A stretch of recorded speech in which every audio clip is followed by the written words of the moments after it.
Alors bonjour, ici Jean Sinette du studio Photomode à Québec. Bien, aujourd'hui, je vous présente un objectif de Nikon dans la série Z, soit le 28-400 mm d'ouverture variable de 4 à 8 et l'objectif est VR. Donc, on va regarder ça ensemble aujourd'hui et c'est vraiment un objectif surprenant, je vous le dis, parce que tout d'abord, écoutez, on va avoir des gens qui recherchent un objectif quand même avec une certaine puissance, soit pour aller faire des oiseaux ou des événements sportifs. Et avec l'arrivée du 180-600 mm, bien, plusieurs photographes peuvent trouver gros et lourd cet objectif-là. Donc, ça dépend vraiment de nos besoins.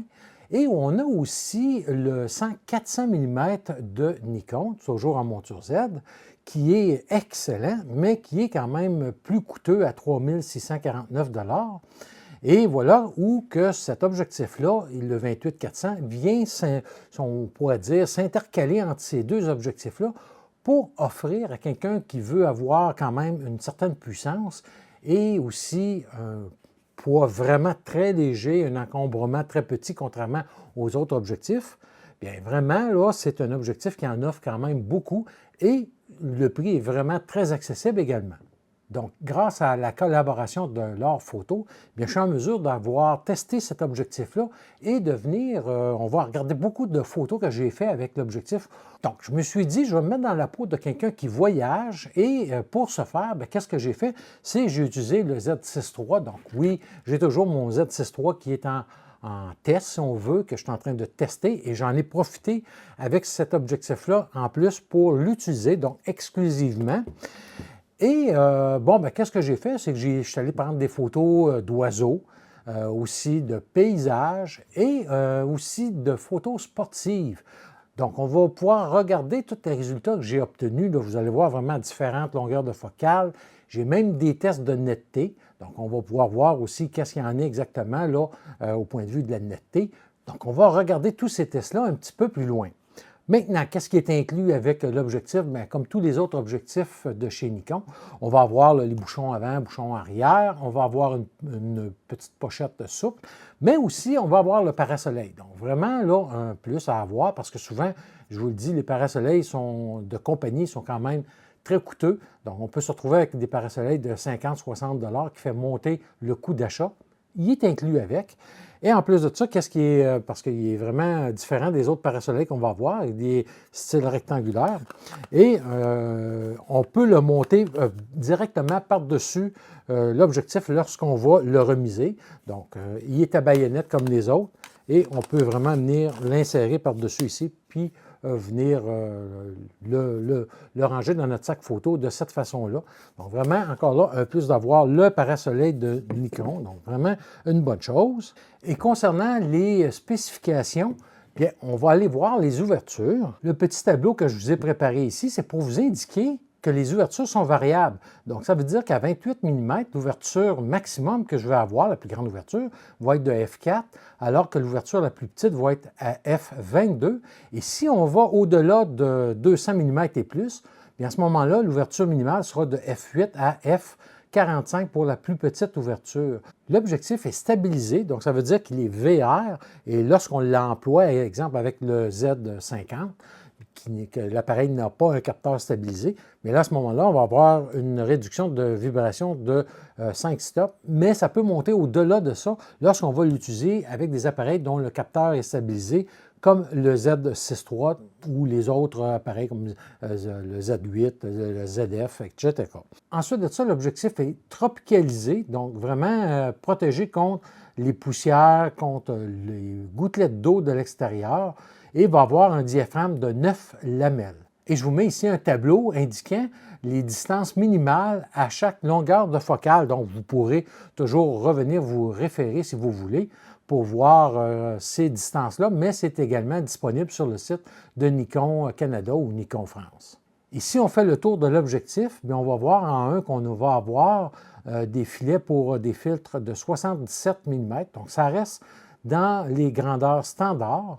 On va avoir une bague de zoom à faible course. Qu'est-ce que ça veut dire? Ça veut dire que lorsque je vais zoomer, donc, c'est que je n'ai pas besoin de, un peu comme le 200-500 était à la monture F, de vraiment tourner énormément. Donc, comme vous voyez, environ, je vous dirais peut-être un petit peu plus qu'un quart de tour et l'objectif est rendu à son maximum. Donc, vraiment un plus. Ensuite de ça, en 3, on va avoir un commutateur de verrouillage du zoom.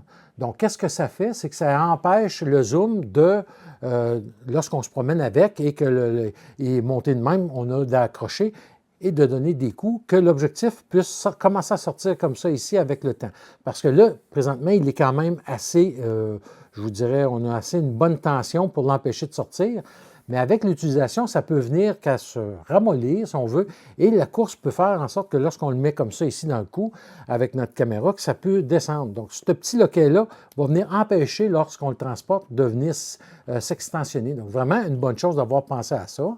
Et finalement, on va avoir une bague de contrôle ou de programmation, que moi j'appelle, qu'on peut venir assigner un paquet de choses qu'on va voir un petit peu plus loin.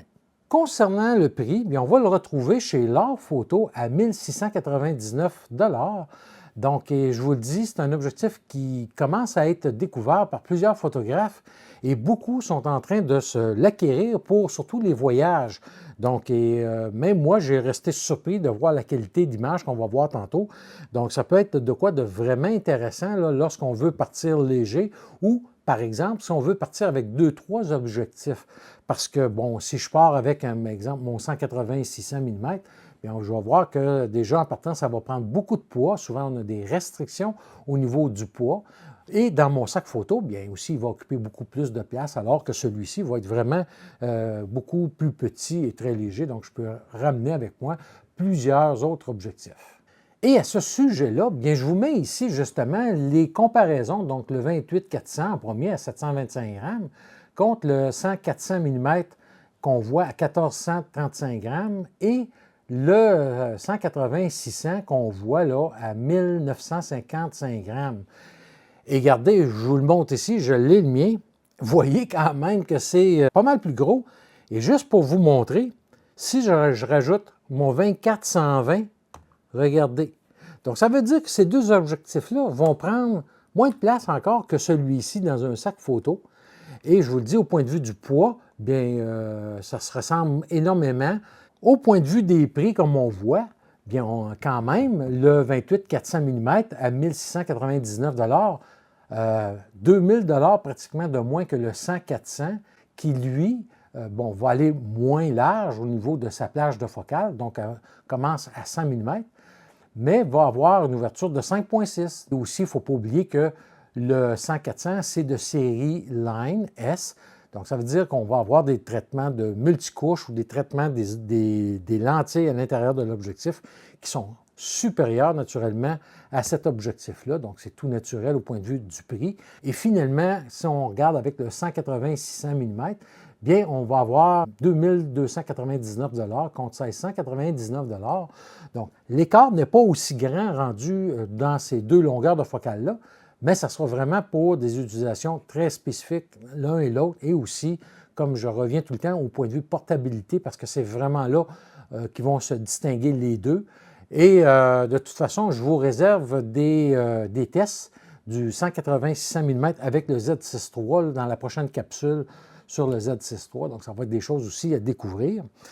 Et les tests photos que je vais avoir faits avec le 28-400, bien, ça sera aussi avec le Z6 III.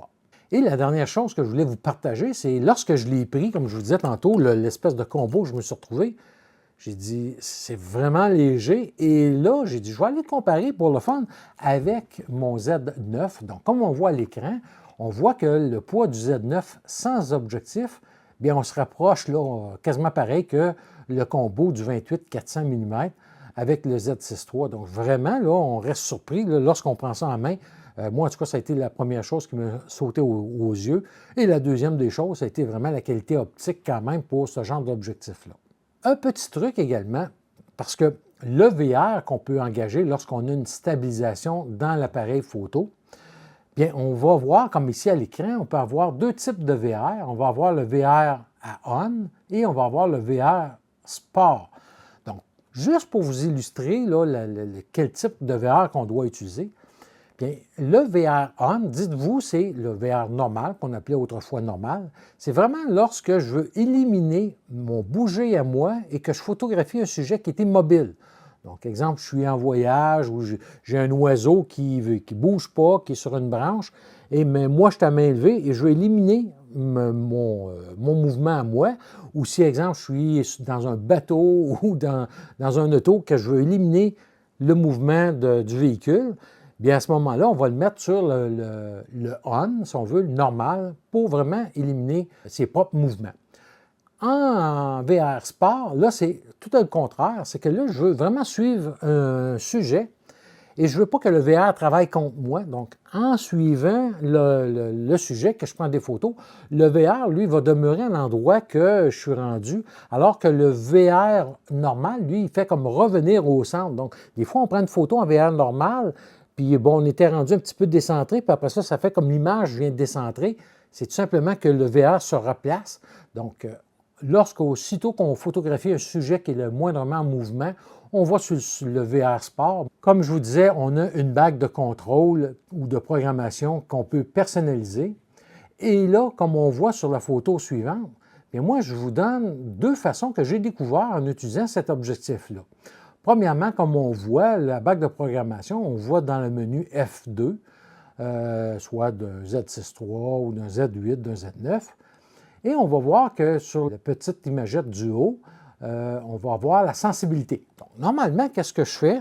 C'est qu'il est monté sur mon appareil et je vais mettre une ouverture fixe, c'est-à-dire je vais prendre F8, disons, et une vitesse de 1600 si je fais des oiseaux.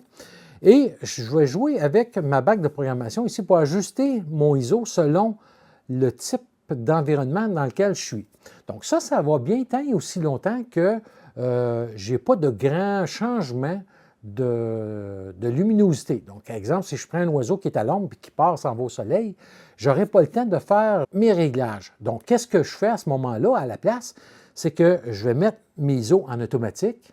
Et là, ici, qu'est-ce que je vais mettre au lieu d'avoir des ISO? Parce que vu que j'ai mis mes ISO en automatique, je peux passer d'une zone ensoleillée à une zone sombre. Bien, à ce moment-là, je vais mettre la compensation d'exposition comme on voit sur l'imagette de droite en bas. Donc, la compensation d'exposition, c'est un petit peu le bouton plus-moins qu'on a ici, mais qui est rapporté sur l'objectif. Et là, qu'est-ce que ça fait? C'est que ça me permet, et vous allez le voir tantôt, lorsque j'ai fait mes tests, j'ai découvert ça. Lorsque je vais vous le montrer, je vais monter l'objectif ici, puis vous allez le voir quand même tantôt, mais ça va être plus facile ici. Donc, si je suis, exemple, en train de suivre un sujet ou quelque chose, avec mon doigt ici, qu'est-ce que je fais? Je suis en mesure de venir jouer uniquement sur la bague de programmation et mes deux autres doigts ici, qui sont ici, je peux jouer sur la bague de zoom. Donc, je peux tout faire en suivant. Donc, je peux vraiment changer la compensation d'exposition. Le meilleur exemple pour ça, c'est une mouette qui est dans les airs. Bien, à ce moment-là, la mouette, elle est blanche et souvent, bien, je peux me retrouver avec un ciel dégagé, que je vais avoir des ondes de la mouette qui vont être très, très claires, donc surexposées. Donc, je pourrais venir donner moins un stop et demi ici, rapidement, sans avoir à aller chercher mon bouton au quai.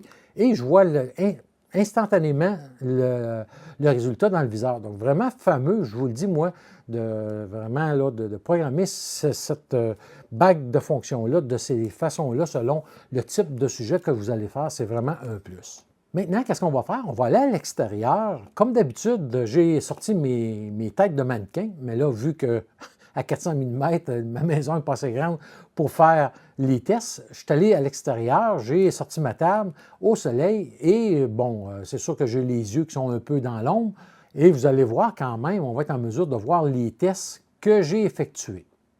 Donc, on fait les tests au 28 à 400 mm. Je ne testerai pas à toutes les ouvertures et à toutes les longueurs de focale non plus. Souvent, lorsqu'on achète ce genre d'objectif-là, on va tester, on va l'utiliser plutôt à des longueurs de focale entre 200 et 400 mm. surtout quand on fait des sports, des oiseaux, des trucs comme ça. Donc, c'est ça que je vais faire avec mes 3 têtes de mannequin que je prends normalement en studio. Donc, je vais tester à 400 mm, 300 mm et à 200 mm, et seulement aux ouvertures, soit pleine ouverture, soit à f8, et ensuite de ça à f11. Donc, parce que souvent, lorsqu'on va plus haut que ça, on va manquer de lumière, et ça va nous donner une bonne indication de la netteté de l'objectif. Donc, on regarde ça ensemble. Tout d'abord, j'ai mis mes 3 têtes ensemble, une aux côtés de l'autre, et la première des choses que j'ai commencé, c'était à 400 mm à f8, et on va voir que c'est plus mou sur les bords, mais que le centre est quand même très net. À f11, on va avoir une légère amélioration. Lorsqu'on passe à 300 mm, on va se retrouver avec à peu près les mêmes résultats qu'à 400 mm, soit au centre très net et le rebord un peu plus mou, avec une légère augmentation lorsqu'on passe à f11. Et lorsqu'on descend à 200 mm, bien là, à ce moment-là, on va avoir une meilleure netteté sur les 3 têtes, autant sur les bords que sur le centre, et ça continue au point de vue de l'ouverture lorsque on va à f11. On va aller au parc des Miserets où que je suis allé tester l'objectif. Puis ensuite de ça, je suis allé au centre de ski ici, pas loin de chez moi, où on va avoir le centre où je vous ai déjà présenté des tests avec le 180-600, entre autres. Donc, on a le centre d'entraînement de saut en ski l'été. Et vraiment, c'est un endroit fabuleux pour aller pratiquer justement ces mises au point en suivi et tout ça. Alors, aujourd'hui, je teste le Z6 III avec le 28 400 mm. Et écoutez, vraiment, là, je suis très surpris parce que, étant habitué avec un Z9 et un 180-600 mm, qu'on tombe avec ça, c'est vraiment là, très portable, très léger. Et je suis vraiment surpris, agréablement surpris de la performance là, de ce combo-là parce que, bon, naturellement, le 400 mm devient f8 et on a peu de lumière, donc à cause de l'ouverture petite, mais la performance de l'appareil photo en haut ISO est tellement là que ça donne des résultats vraiment fabuleux. Donc, on va faire le tour. On est au domaine des Miserets. Je vais prendre des paysages, des oiseaux, des trucs comme ça, et on va pouvoir regarder ça en même temps là, tout le long. Alors, tout d'abord, au parc des Miserets, la première des choses que j'ai fait, c'est que j'ai voulu vous montrer entre 28 et 400 mm, vraiment la longueur de focale extrême entre les deux. Par la suite, j'ai pris des fleurs et des herbes. Donc, vous avez en bas de chaque photo les données. Je ne vous les nommerai pas ici parce que ça va être assez long. Donc, toujours avec le Z6 III et vous avez l'ISO auquel que j'ai travaillé et également à quelle longueur de focale j'étais. Dans cette photo-ci, c'est pour vous montrer qu'on peut passer rapidement d'un mammifère, donc l'écureuil, à aller à l'oiseau. Donc, je me suis retourné et j'avais les deux, un de chaque côté de moi.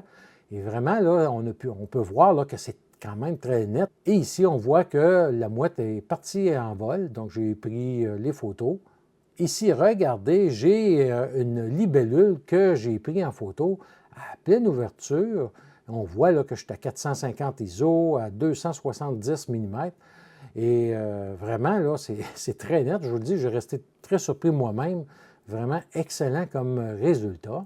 Ici, c'est pour vous démontrer les paysages. On voit un petit sentier à gauche et on avait un jet d'eau dans la mare où les canards se tiennent et les oiseaux. Donc, on voit là ici le jet d'eau que j'ai pris en photo. Ensuite de ça, c'est avec le fameux jet d'eau qu'on vient de voir, bien, je me suis mis en arrière d'une végétation et on peut voir là les gouttelettes et tout. Donc, vraiment un beau rendu. Je suis vraiment très heureux des résultats. Et j'avais un petit rayon de soleil sur la photo de droite avec une plante. Donc, vraiment encore là, les eaux ont fait le travail et j'avais mis à ce moment-là la compensation d'exposition que j'ai mis de moins un stop en plus. Ici, pour vous démontrer vraiment la netteté et les détails qu'on a, donc j'étais quand même à 800 ISO à 350 mm.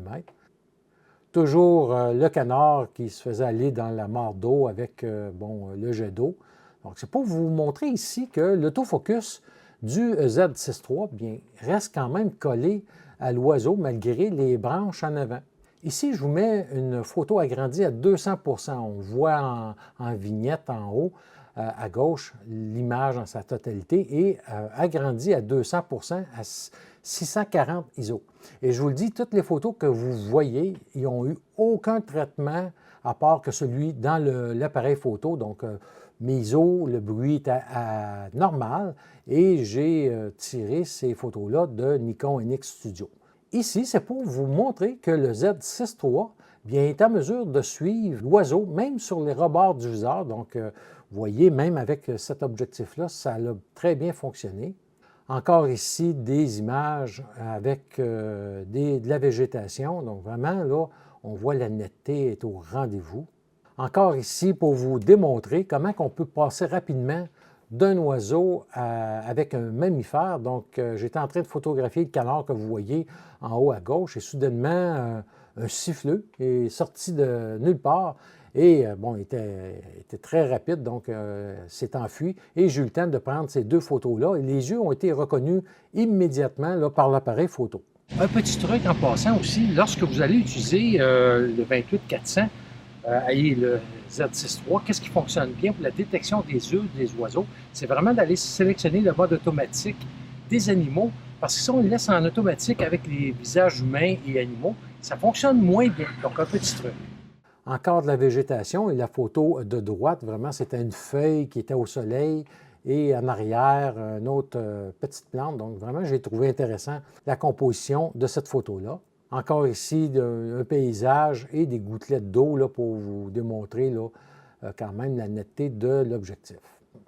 Sur les photos suivantes, j'ai mis le noir et blanc dans l'appareil photo, donc ce n'est pas fait par la suite. Et j'ai pris le soleil vraiment de face pour voir qu'est-ce qu'il en était exactement.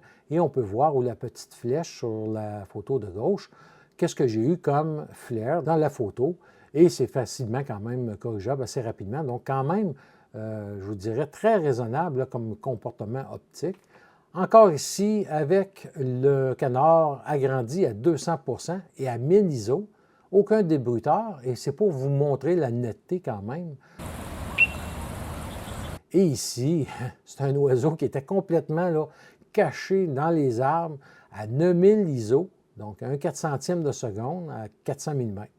De retour chez moi, j'ai des petites mangeoires, c'était pour vous montrer. Et on a un colibri, entre autres, là, sur la photo de droite. Je vous le dis, les photos ont été recadrées, quand même assez serrées.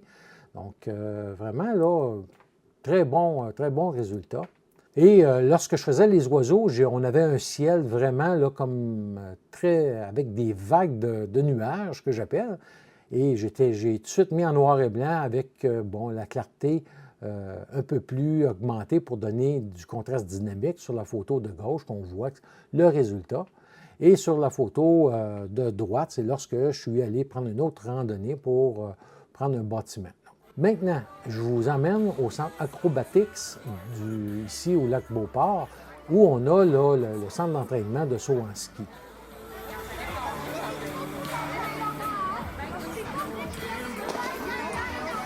Donc, tout d'abord, dans cette photo-ci, qu'est-ce que j'ai voulu vous montrer? C'est le suivi autofocus. Donc, c'est pour vous illustrer là, les résultats que j'ai obtenus. Vous avez les données au bas de chaque photo.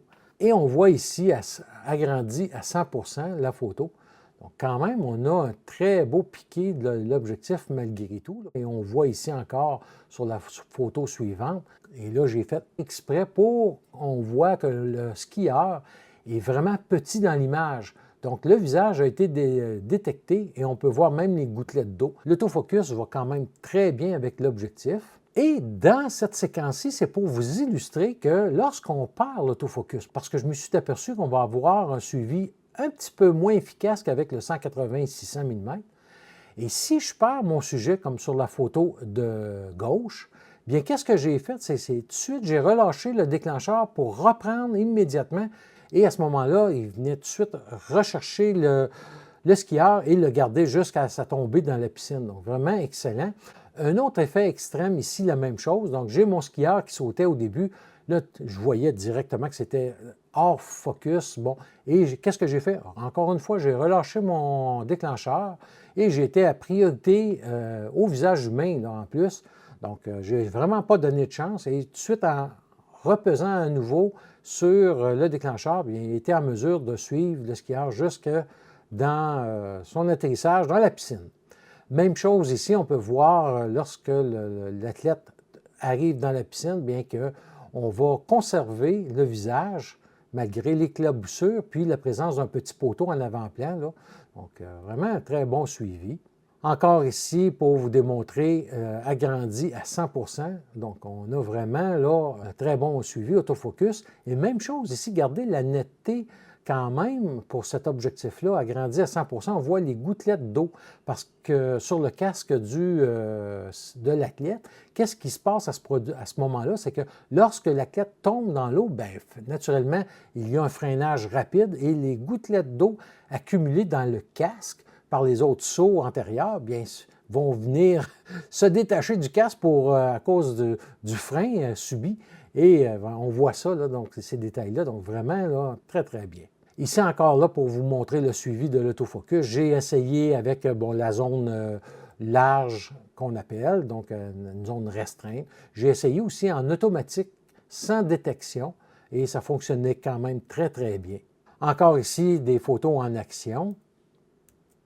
Et juste pour vous illustrer sur cette photo-ci, la netteté du visage, ça veut dire que le visage a continué d'être détecté parce qu'on voit que le bout des skis est complètement flou. Donc, ça veut dire que le suivi du visage a été quand même bien réussi par la combinaison de l'appareil photo et de l'objectif. Et finalement, ici, je vous mets un montage vidéo d'une séquence de photos que j'ai fait là, à 60 images secondes. Donc, j'en ai pris quelques-unes pour vous démontrer la rapidité de l'appareil photo avec l'objectif à suivre le sujet. Donc, comme on vient de voir, bien écoutez, c'est un objectif quand même excellent. Oui, le piqué n'est peut-être pas aussi piqué que le 180-600 mm, mais par contre, moi je vous dirais qu'au point de vue de sa plage de focale, c'est beaucoup plus, ça va s'adapter à beaucoup plus de situations que le 180-600 mm, beaucoup plus portable aussi, et quand même un prix raisonnable. Je vous le dis, là, moi cet objectif-là m'a vraiment surpris. Je m'attendais à une performance beaucoup moindre que ça, et quelqu'un qui part en safari photo, j'aurais vraiment aucune hésitation à emmener ça. Donc, vraiment, là, très, très belle performance de l'objectif. Maintenant, à qui ça s'adresse, cet objectif-là? Bien, comme je vous disais, quelqu'un qui va en voyage, quelqu'un qui a un appareil, on peut avoir les appareils APS-C, par exemple, ou DX, d'entrée de gamme chez la gamme Z, mais aussi au point de vue du poids. Je vous le dis, le 180-600 mm est excellent, mais il prend de la place et c'est pesant. Moi, je viens de me faire opérer, comme vous savez, là, pour le canal carpien. J'ai pu le prendre pour le tester avec le Z6 III, mais ça n'a rien à voir avec celui-ci. C'est vraiment, là, on est ailleurs. Donc, c'est vraiment une question de choix, là, à savoir lequel des deux aller, mais surtout dans les circonstances qu'on va l'utiliser. Et naturellement, le 180-600, bon, on a quand même 200 mm de plus que celui-ci. Donc, c'est une question de besoin de choix. Et il ne faut pas hésiter, lorsqu'on utilise cet objectif-là, d'utiliser par exemple un monopode. On peut s'acheter un petit monopode de rien et il est tellement léger qu'on n'a pas besoin de collet de trépied pour mettre après. Donc, on peut visser directement sur l'appareil photo et à ce moment-là, avoir notre monopode et être vraiment plus à l'aise, donc éviter notre propre bouger. Parce que, je vous le dis, c'est quand même puissant. On reste surpris à 400 mm, mais le VR fait quand même un excellent travail là, de stabilisation. Donc voilà, c'était la présentation du 28-400 mm. Donc vraiment un objectif à découvrir, je vous le dis. Et pour ceux donc le besoin se rapproche de ça, ou encore qu'on cherche un objectif polyvalent à un prix quand même très, très accessible, bien écoutez, moi je vous dis, vous ne trompez pas vraiment avec cet objectif-là. Et si par hasard vous avez un Z6 III que vous mariez ça ensemble, bien, les performances du Z6 III en haut ISO, c'est un peu comme le Z6 II, donc vraiment excellent. Et à ce moment-là, l'ouverture qui est parfois minime à 8, donc plus petite, bien, avec la montée en ISO de l'appareil photo, bien, ça ne sera pas trop gênant de pouvoir monter un peu plus en ISO comme on a vu sur les tests photo. N'oubliez pas que chez L'Art Photo, cet objectif-là est disponible et un petit courriel ou un appel téléphonique et ils peuvent vous expédier ça comme par Puro Letter ou par Poste Canada. Donc voilà, comme d'habitude, si vous avez des questions, des commentaires, ne vous gênez pas et on se revoit là très bientôt pour la deuxième vidéo sur le Z6 III.